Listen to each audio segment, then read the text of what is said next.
bicara terkait digital society gitu ya, kita semua pasti merasakannya sejak dari mungkin sangat intens di 2016, mulai dari 2016, 2017 sampai dengan sekarang gitu ya.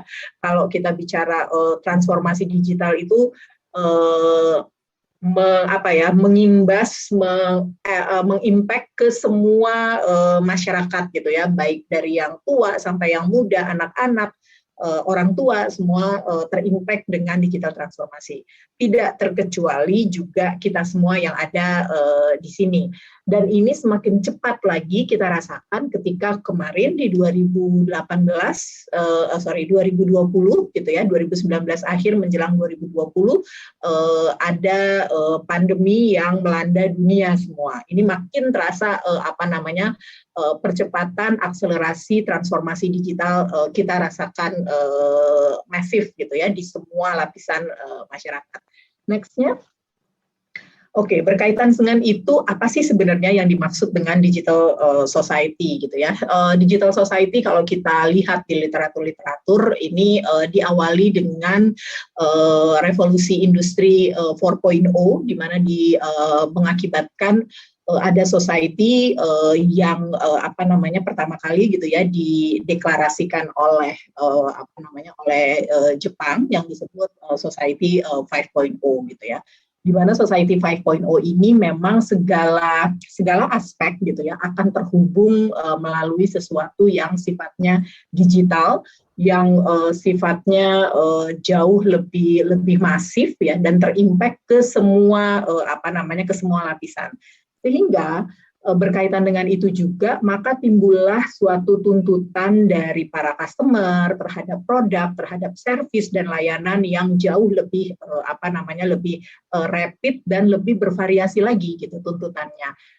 Sehingga di satu sisi gitu ya, kita harus siap dan kita harus bisa memastikan kita akan selalu bisa menjawab semua problem-problem yang ada dan meng-create suatu value gitu ya yang jauh lebih baik lagi dibandingkan yang sebelumnya gitu ya.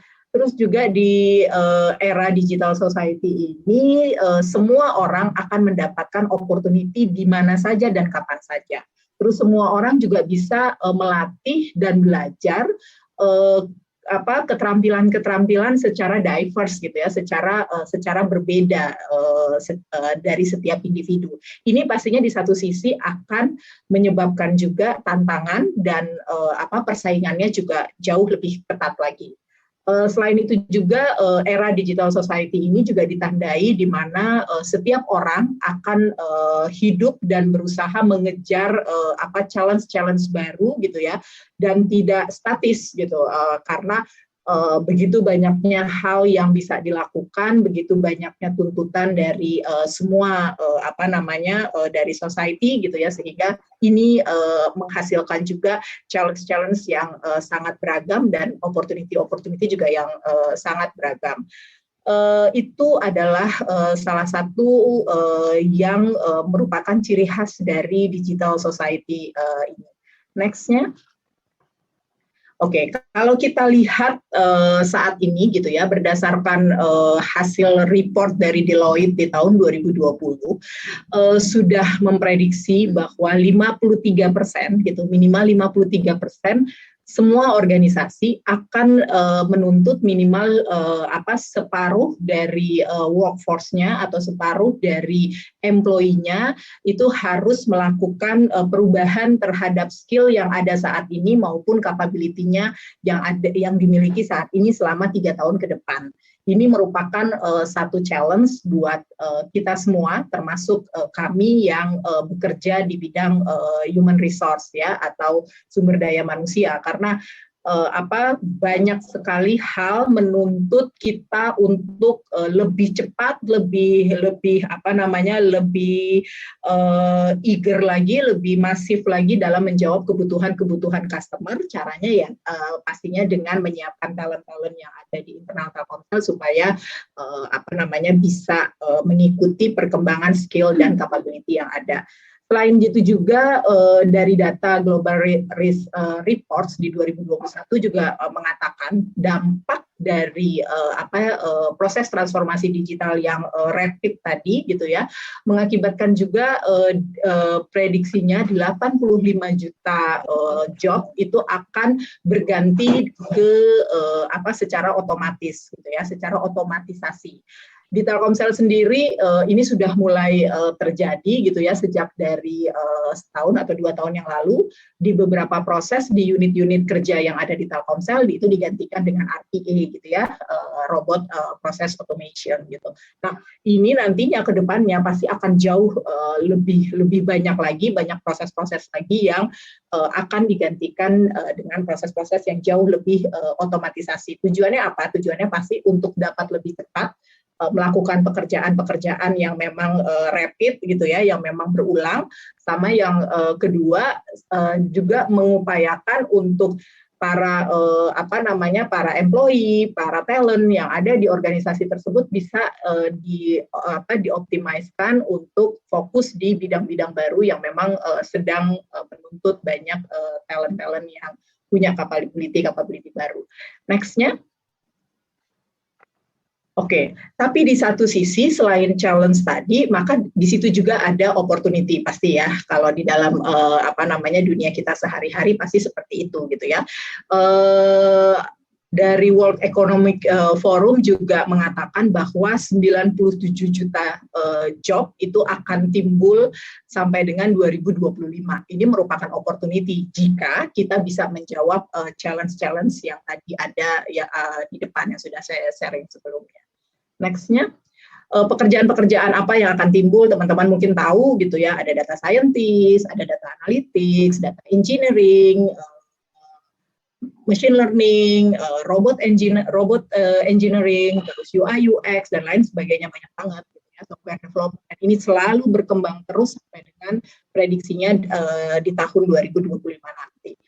Untuk seorang data science, ini adalah satu statement yang saya pikir cukup menarik ya dari Mark Zuckerberg. Mark Zuckerberg ini adalah co-founder dari Facebook ya, salah satu game changer menurut saya di bidang internet pada saat itu ya. Beliau mengatakan bahwa kalau kita ingin memberikan impact yang besar, maka kita harus fokus terhadap solving gitu ya, memecahkan masalah yang memang sangat kritikal atau sangat penting untuk dipecahkan gitu ya. Jadi mungkin ada 10, ada 15, ada 20. Nah, fokuslah kepada untuk mensolusikan problem-problem yang sifatnya kritikal tadi. Next-nya. Oke, seorang data scientist gitu ya, nanti akan dibahas sama Kak Umar, sama Kak Nabil di next sesinya.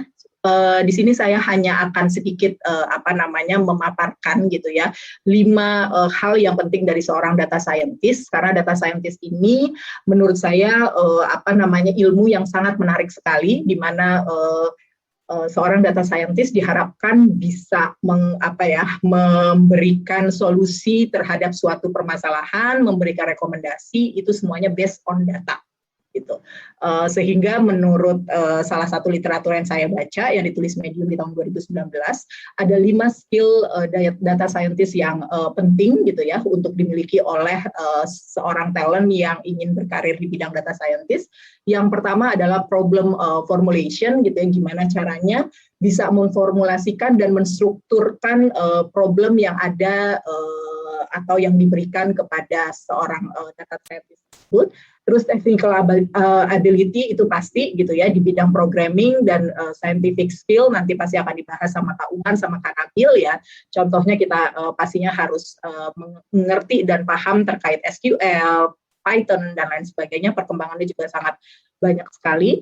Terus juga analytical ability gitu ya, untuk mengekstrak dan memanipulasi datasets yang ada. Terus kemampuan untuk sintesis, untuk menginterpretasikan analisa dan hasil dari sintesis datanya secara lebih simpel.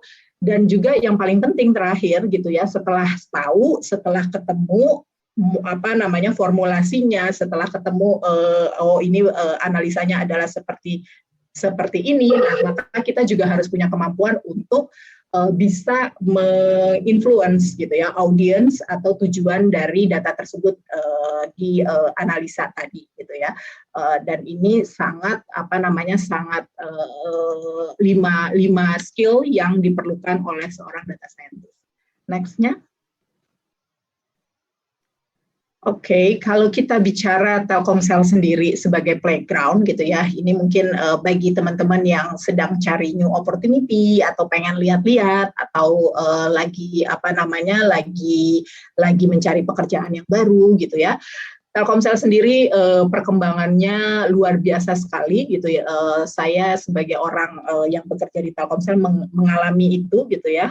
Mungkin terutama di 2-3 tahun belakangan ini terkait dengan transformasinya Telkomsel dari telco, perusahaan telco menjadi digital telco, sehingga kita memang sangat konsisten dan komit untuk bisa menyediakan digital connectivity, digital services, dan juga digital platform bagi semua pelanggan dan usernya Telkomsel. Selain itu juga Telkomsel juga berkomitmen dari sejak tahun 2019 terakhir kemarin kita membangun satu komunitas digital talent di Telkomsel. Saat ini sudah lebih dari 200 orang gitu ya, hampir sekitar 250 bahkan sampai 300 orang yang gabung di komunitas tersebut dari berbagai background, ada software developer, data scientist, ada data engineering, ada UI UX dan lain sebagainya gitu ya. Ini akan menjadi satu bonding atau networking yang sangat baik buat teman-teman semua kalau memang ingin memiliki dan terus mengupdate capability-nya. Selain itu juga teman-teman juga pasti sudah tahu di sini Telkomsel juga punya beberapa produk, beberapa platform yang menjadi